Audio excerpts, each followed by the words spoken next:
Welcome to TD learning. My name is Manish Verma. आज अथार्थ इतिहास के जादूगर। आज मैं जादू दिखाने के लिए हम अपने पिटारा में अरण्यक लाया हूँ। वो अरण्यक आपको समझना होगा।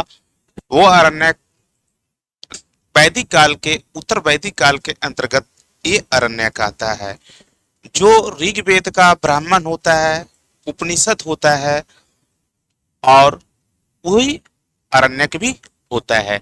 तो सबसे पहले क्या है, जो अरण्यक है, जो वैदिक काल के अंतर्गत वैदिक काल के अंतर्गत उत्तर वैदिक काल में उत्तर वैदिक काल में ये आपका अरण्यक की रचना हुई। अरण्य का अर्थ होता है वन, कांतर, विपिन, हाटक, जंगल। ये पर्यायवाची शब्द है। अरण्य का अर्थ होता है वन, जंगल, विपिन, इस तरह से। ठीक है। अरण्यक हम कहते हैं किसको, तो इसकी रचना अरण्यों में होने के कारण इन्हें क्या कहा गया, अरण्यक कहा गया। इन्हें क्या किया गया, अरण्यों में, अर्थात क्या है, सो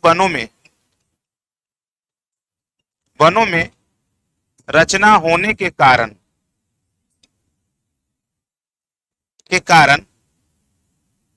इसे क्या कहा गया, अरण्यक कहा गया।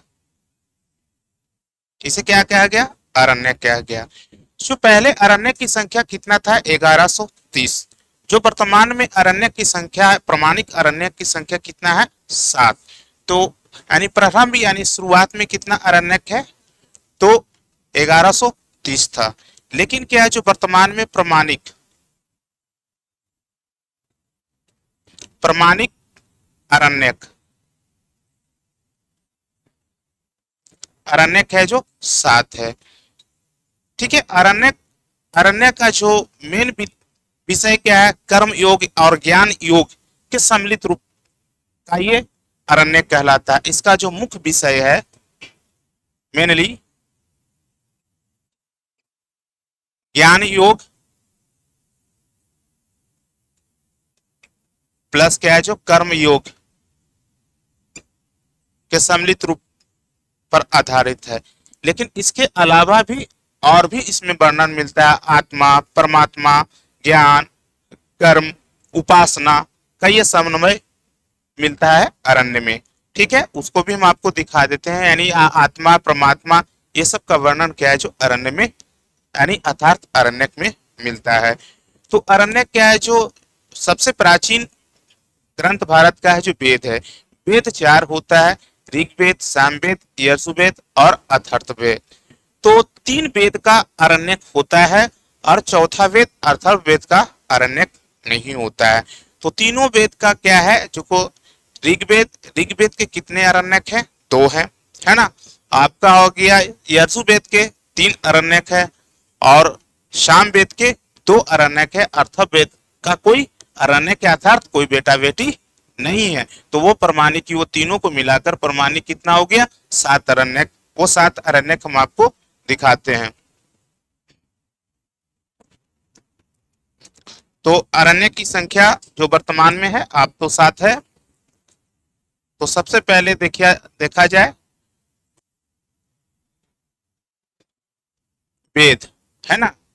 तो वेद, तो 4 वेद आपको पता ही है। तो पहला हो गया ऋग्वेद, दूसरा हो गया यजुर्वेद और तीसरा सामवेद और चौथा अथर्ववेद। अब ये इसका क्या है, जो अरण्य की संख्या 2 है। इतरे अरण्यक,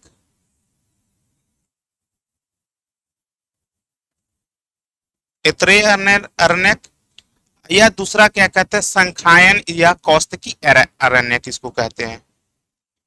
संखायन या कौस्तकी अरण्यक कहते हैं। और तीसरा क्या, दूसरा क्या हो गया आपका यजुर्वेद। यजुर्वेद के कितने अरण्यक है? तो 3 अरण्यक है। तो सबसे पहला हो गया वृहदारण्यक यजुर्वेद का, वृहदारण्यक। और दूसरा क्या हो गया?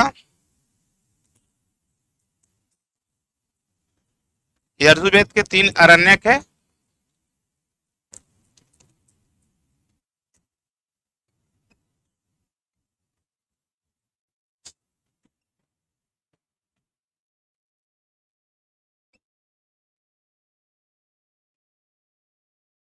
और इसका क्या है जो 3 अरण्यक है यजुर्वेद का? पहला हो गया वृहदारण्यक,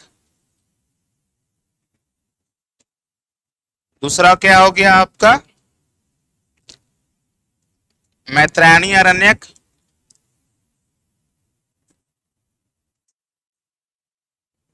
और तीसरा हो गया आपका तैत्तिरीय अरण्यक। और सामवेद के 2 अरण्यक है। पहला हो गया जैमिनीय या इसको कहते हैं तबलकार, तबलकार या जैमिनीय अरण्यक। और दूसरा क्या हो गया आपका छंदोगय, छंदोगय अरण्यक। इसका कोई अरण्यक नहीं होता है, अरण्यक नहीं होता है चौथा वेद का। तो जो ऐत्रेय अरण्यक है इसमें आपका 17 अध्याय है। इसमें क्या है जो 5 भागों में इसे क्या है जो बांटा गया है। और इसमें क्या है जो मुख्य थीम ऐत्रेय अरण्यक में क्या मिलता है? प्राण विद्या, महाव्रत और पुरुष का विवेचन मिलता है।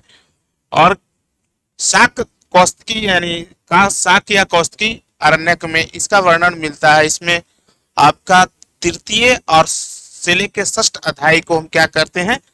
कौस्तुकी उपनिषद कहते हैं। इसलिए कौस्तुकी उपनिषद को कौस्तुकी अरण्यक भी कहा जाता है। अब आते हैं यजुर्वेद। यजुर्वेद में पहला हो गया वृहदारण्यक। ये आपका यजुर्वेद है जो यज्ञ से संबंधित है। तो यजुर्वेद के 2 पार्ट होते हैं, कृष्ण यजुर्वेद और शुक्ल यजुर्वेद होते हैं। तो ये वृहदारण्यक कृष्ण यजुर्वेद और शुक्ल यजुर्वेद के सम्मिलित रूप को हम क्या करते हैं? वृहदारण्यक अरण्यक कहा जाता है। इसमें वृहदारण्यक में यज्ञ रहस्यों का जानकारी मिलता है। और ये मैत्रेयणी अरण्यक है आपका उपनिषद और अरण्यक के सम्मिलित रूप है, मिश्रण है। ठीक है, इसमें आपका 17 प्रपाठक है, जबकि तैत्तिरीय में आपका 10 प्रपाठक है। ये आपका कृष्ण यजुर्वेद के तैत्तिरीय शाखा पर आधारित आपका तैत्तिरीय अरण्यक है। अब सामवेद का तबलकार या जैमिनीय उपनिषद, ये जैमिनीय उपनिषद इसका 4 भागों में बांटा गया। अब प्रत्येक चारों का अलग अलग 4 अनुभागों में बांटा गया है। अब आते हैं छंदोगय उपनिषद, छंदोगय अरण्यक। ये आपका छंदोगय उपनिषद के प्रथम अध्याय के भाग होने के कारण है ना, इसे छंदोगय अरण्यक कहा गया है। और इसका और अर्थवेद का कोई अरण्यक नहीं है। और मेनली क्या है जो अरण्यक में सबसे मेनली महत्वपूर्ण बात तो ये 4 आश्रम की जानकारी अरण्यक ग्रंथ में ही मिलता है। वो 4 आश्रम क्या है? तो सबसे पहला आश्रम ब्रह्मचर्य है ना। वो ब्रह्मचर्य क्या है? 0 से 25 वर्ष को ब्रह्मचर्य कहा जाता है। उसमें क्या करता है? 0 से 25 वर्ष में वो उसमें विद्या का अर्जन होता है, बौद्धिक ज्ञान की अर्जन करना, ये 0 से 25 वर्ष में, जिसको कहते हैं आपका। फिर दूसरा हो गया 26 से क्या हो गया 50, जिसको कहते हैं गृहस्थ जीवन। इसमें सामाजिक जीवन, राजनीतिक चेतना, आर्थिक विकास का मतलब क्या है जो ज्ञान की प्राप्ति करना होता है, इसको कहते हैं गृहस्थ जीवन कहते हैं। और तीसरा हो गया वानप्रस्थ आश्रम। वानप्रस्थ में क्या होता है, वो वानप्रस्थ का जो आपका 51 से 75 वर्ष तक होता है वो वानप्रस्थ। इसमें आध्यात्मिक बौद्धिक चेतना को जागना होता है। और चौथा आश्रम क्या हो गया आपका सन्यासी आश्रम।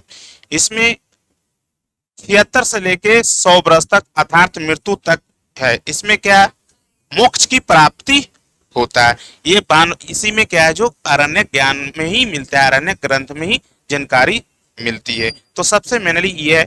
तो आपका ये अरण्य आज का ये चैप्टर समाप्त होता है। कल आपका आपके लिए सबसे महत्वपूर्ण आपको लाएंगे हड़प्पा सभ्यता लाएंगे, आपको कल जो बताएंगे हड़प्पा सभ्यता बताएंगे। और वो पूरी मतलब जीरो लेवल से लेकर हाई लेवल तक हम आपको बताएंगे हड़प्पा सभ्यता, जो एग्जाम के लिए सभी। और ये भी पूछता है, ये ग्रंथ के बारे में, मिलान चिन्ह के बारे में बात पूछता है। तो मैं इतिहास के जादूगर कल आपके लिए पिटारा खोलूंगा हड़प्पा सभ्यता। जय हिंद, जय भारत।